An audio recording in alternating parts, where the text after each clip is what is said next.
Bonjour à tous, aujourd'hui on se retrouve un petit peu à un endroit différent d'habitude, on est à la campagne ici et on va parler de drone. Je suis avec Hubert L. Salut Hubert. Salut Théo. Donc toi Hubert, tu es un peu le spécialiste du drone, c'est ça? Disons que j'ai une chaîne, voilà, et je partage un peu cette passion depuis quasiment 1 an et demi maintenant. Donc tout à l'heure on parlera de comment ça se passe au niveau de la loi, quel examen il faut passer, etc. pour pouvoir faire voler son drone, que ce soit pour être amateur ou pro. Ensuite on parlera des différents modèles qui sont présents sur le marché, mais avant ça on va commencer par vous montrer les différents mouvements de caméra qu'on peut faire avec son drone.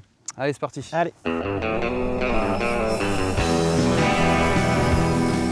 Alors le premier mouvement qui va être intéressant, c'est de faire monter le drone à la verticale. Ça va permettre de faire découvrir un paysage, de faire découvrir plusieurs plans à une image qu'on n'avait que un à la base. Ensuite, le deuxième mouvement, ça peut être de tourner autour de notre sujet. Ça permet de recentrer l'attention sur ce sujet, qui reste au centre de l'image, alors que le reste du paysage défile. Après, on va pouvoir faire un travelling avant ou arrière. Ça permet de faire un beau travelling fluide, sans la contrainte d'avoir un cadreur au sol. Ensuite, on a ce qu'on peut appeler la vue d'oiseau. Ça nous donne un point de vue original qu'on ne voit pas souvent, et ça rend compte de la petitesse d'un personnage face à la nature. Après, on a la vue latérale où on suit un personnage de côté. Avec les éléments qui passent au premier plan, comme les arbres ici, ça crée un effet de parallaxe, ça donne de la profondeur et ça accentue l'attention sur le sujet. Et enfin, on a un mouvement qui peut être sympa, c'est de partir d'un détail et de monter à fond très haut. Et là encore, ça rend compte de la petitesse de notre sujet face à la nature, et ça nous permet de découvrir son environnement. Alors il existe plein d'autres mouvements forcément, mais là on vous a fait une liste des principaux qui nous servent le plus souvent.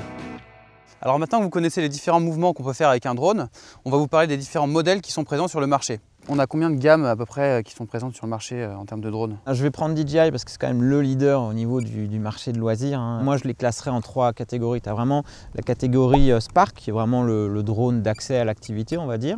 On a tout ce qui est la gamme des Mavic, Mavic Air, Mavic Pro première génération, et ensuite on a la gamme, je dirais, un peu plus élevée, tout ce qui est Mavic 2, Phantom 4, où là on a une qualité de caméra, si tu veux, bien meilleure qu'un Spark. Donc ça veut dire que si on achète un Spark par exemple, ça va être pour juste s'amuser avec le drone, ça sera pas... Non, après tu peux faire de très belles vidéos avec un Spark, c'est pas ça, mais c'est que tu n'as pas de la 4K, tu as du 1080, c'est un drone qui est pas pliable. Le Mavic Air qui est sorti juste après, lui, est pliable. Si tu veux, maintenant au niveau tarifaire, il y a très peu d'écart. Franchement, il vaut mieux passer sur un Mavic Air qui t'offrera une meilleure qualité vidéo et justement l'aspect pliable. Mais le Spark, à l'époque où il est sorti, c'était déjà un petit drone très polyvalent. Enfin voilà, il est très accessible. Donc ça peut être un bon premier drone pour s'essayer au drone par exemple. Tout à fait, ouais. Et donc au-dessus, on a la gamme donc, des Mavic. On peut être un petit peu perdu dans cette gamme de Mavic parce qu'il y a Mavic Air, Mavic Pro, Mavic 2, Mavic Zoom. On ne sait plus trop comment s'y retrouver. C'est quoi la différence?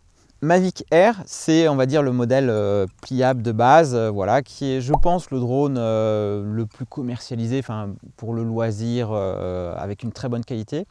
On a ensuite la gamme des Mavic. Alors à l'époque c'était Mavic Pro, donc là c'est voilà, une qualité de caméra un petit peu plus performante, des qualités surtout d'autonomie. Le Mavic Air, on va dire que c'est, pour schématiser, c'est un quart d'heure. La gamme des Mavic Pro, c'est là tu voles quasiment une demi-heure, donc ça fait quand même mine de rien à l'usage une différence. Et ensuite là récemment on a eu la gamme des Mavic 2.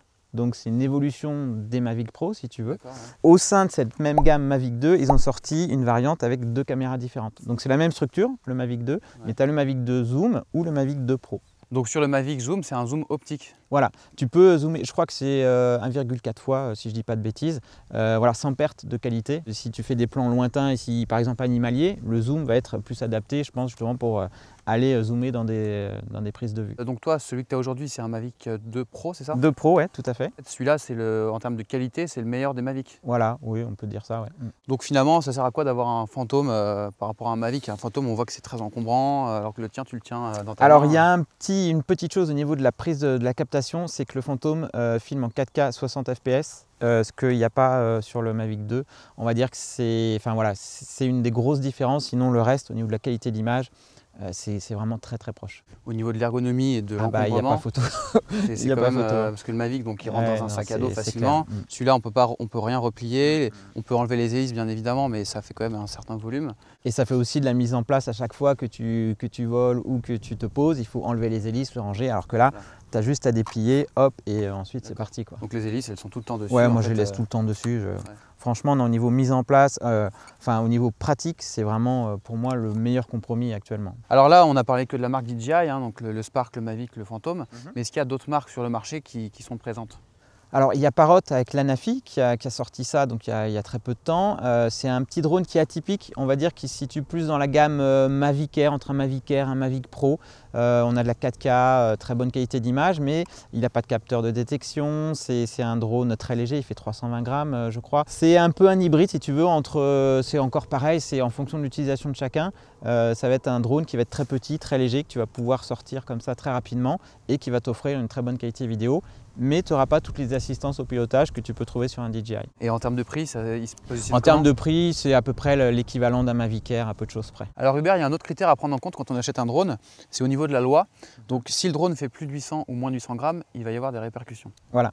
En fait, si tu as un drone qui est en dessous de 800 grammes, tu n'as pas besoin d'examen ou d'habilitation entre guillemets pour voler. La seule chose réglementaire, c'est d'évoluer dans un espace aérien autorisé. Donc ça, tu as la carte Géoportail ou d'autres sites comme DroneSpot où tu peux vérifier ça. Et si ton drone fait plus de 800 grammes, à ce moment-là, il faut que tu passes un petit examen théorique. C'est facile d'accès, c'est juste pour te sensibiliser, si tu veux, à la législation aérienne. Et il faut aussi en plus immatriculer ton drone, l'enregistrer, un numéro, voilà, tu apposes un numéro de série sur ton drone de plus de 800 grammes. Donc ça, c'est si on fait du drone, va dire, pour le loisir. Tout à fait. Alors par contre, comment ça se passe si on veut utiliser les images du drone d'une manière pro?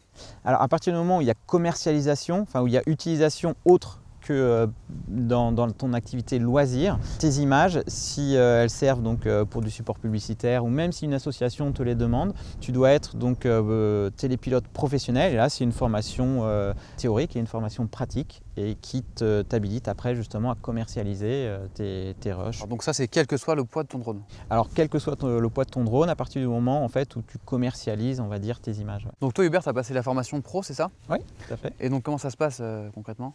Alors, tu as une partie théorique et une partie pratique. Donc, j'ai fait 2 vidéos justement sur le sujet parce que je me demandais moi avant de le passer comment ça se passait. Donc, la partie théorique, soit tu le passes en candidat libre, soit tu le passes en centre de formation. C'est assez simple. C'est surtout beaucoup de réglementation qu'il faut connaître.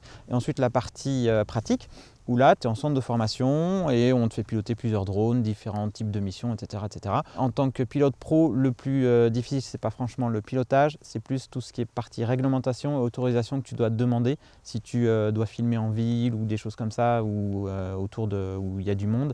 Et bien, du coup, voilà, c'est assez spécifique et c'est pour ça justement qu'on te demande de passer cette formation professionnelle. Si vous voulez en savoir plus sur tous les modèles de drones qui existent et vous y retrouver précisément, toi, tu as créé un site, c'est ça? Oui, alors c'est pour aider, ça s'appelle bienchoisirsondrone.fr. Donc je répertorie un peu tous les drones que j'essaye. J'essaie d'orienter justement les gens en fonction de leur utilisation, de leur dire moi ce que j'en pense et vers quoi ça va, vers quelle utilisation c'est le plus adapté. Et surtout aussi je compare les prix puisque j'affiche plusieurs prix pour essayer de trouver le meilleur prix, le meilleur drone en fonction du besoin de chacun. Je vous mettrai le lien en description de toute façon. Bon, merci Hubert pour toutes ces infos sur les drones. Merci à toi. Donc on te retrouve sur ta chaîne YouTube, c'est ça, Hubert L. Si vous avez apprécié la vidéo et qu'elle vous donne envie de prendre votre envol, vous mettez un petit pouce vers le haut et on se retrouve très vite sur la chaîne. Salut Hubert. Salut Théo.